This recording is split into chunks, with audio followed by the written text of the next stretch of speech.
Hi viewers, welcome to my channel.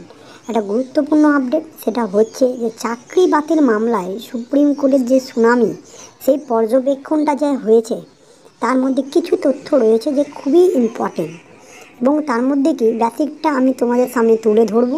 তো সম্পূর্ণ ভিডিওটা ওয়াচ করবে, অনেক তথ্য আছে, অল্পতেই সম্পূর্ণ করার চেষ্টা করব। তো গত 15ই জানুয়ারি যে সুনামিটা ছিল, সেই সুনামিটা কমপ্লিট হয়েছে। আশা করি তোমরা সবাই জানো, ভিডিওটা অনেকে নিউজেও সেই ব্যাপারটা পড়েছে। তবে বিস্তারিত কিছু তথ্য আছে যে সেই তথ্যগুলো হয়তো অনেকে জানে না। তো বেসিকটা হচ্ছে যে যে সুপ্রিম কোর্টের যে আলোচনার বিষয়বস্তুটা হয়েছিল, সেই বিষয়বস্তুটা কী ছিল। প্রথমেতে বিষয়বস্তুটা ছিল গ্রুপ সি গ্রুপ ডি নিয়ে। কারণ গ্রুপ সি গ্রুপ ডি নিয়ে একটা পর্যবেক্ষণ করে যেই সব মামলার উপরে ভিত্তি করে পুরো প্যানেলকে বাতিল দেওয়ার কথা কিন্তু সেখানে ওঠেনি। তবে পুরো প্যানেলকে নিয়েই পুরো তথ্যটা, যে তারা অনেক পেজ করেছেন এবং সকল পেজে কিন্তু অল ওয়েটিং থেকে অনেক ক্যান্ডিডেটকে চাকরি দেওয়া হয়েছে, এটা কিন্তু এসএসসির কথা। কিন্তু সেখানে কিন্তু যেই সব ওয়েটিং চাকরি প্রার্থীরা ছিল, তারা কিন্তু সেই ওয়েটিং থেকে কেউ কাছে আসেনি। তারা অলরেডি, তারাও বলা হয়েছে যে তারা আরও র্যাঙ্ক জাম্প করে দূরে চলে গেছে। তো তার নিশ্চয়ই তাদের পিছন থেকে তাদেরকে চাকরি দেওয়া হয়েছে। এবং সেখানে একটা রিপোর্ট দেওয়া হয়েছে, রিপোর্ট করা হচ্ছে যে সিবিআইয়ের যে রিপোর্টটা দেওয়া হয়েছে তার উপর ভিত্তি করে সুপ্রিম কোর্ট কিন্তু সমস্ত তথ্য চেক করার চেষ্টা করছেন। এবং তার সঙ্গে আরও একটা কথা বলা হয়েছে যে এই সকল বস্তুকে দেখার জন্য আলাদাভাবে কোনো কমিটি গঠন করা হয়নি।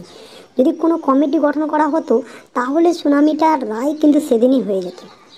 তো মহামান্য বিচারপতিরা কিন্তু তাদেরকে আবার নতুন করে একটা আদেশ দেন যে প্রত্যেকটা জিনিসকে আবার স্বচ্ছভাবে চেক করতে হবে, এবং এসএসসির প্রত্যেকটা মামলার গ্রুপ সি গ্রুপ ডি, নবম দশম একাদশ দ্বাদশ শিক্ষক শিক্ষিকা সকল তথ্যটাকে দেখতে হবে যে তারা কেনই বা বলছে যে পুরো প্যানেলটা বাতিল দিতে হবে, না হলে আমাদের চাকরি দিতে হবে। কারণ তারা যোগ্য বলে নিজেকে দাবি করতেন, তাহলে অযোগ্যরা কি সত্যি চাকরি করছে? অনেক কথা কিন্তু সেখানে উঠেছে।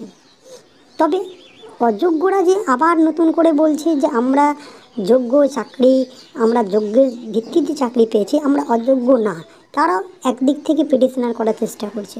তো এখানে স্বচ্ছতার উপরে নির্ভর করে কিন্তু সকল তথ্য জানা হবে। আর অলরেডি তার আগেই কিন্তু হাইকোর্ট একবার পুরো মামলাটার ক্ষেত্রে চাকরি বাতিল করে দেওয়া হয়েছিল, আবার তাদেরকে নতুন করে জয়েনিং করানো হয়েছে।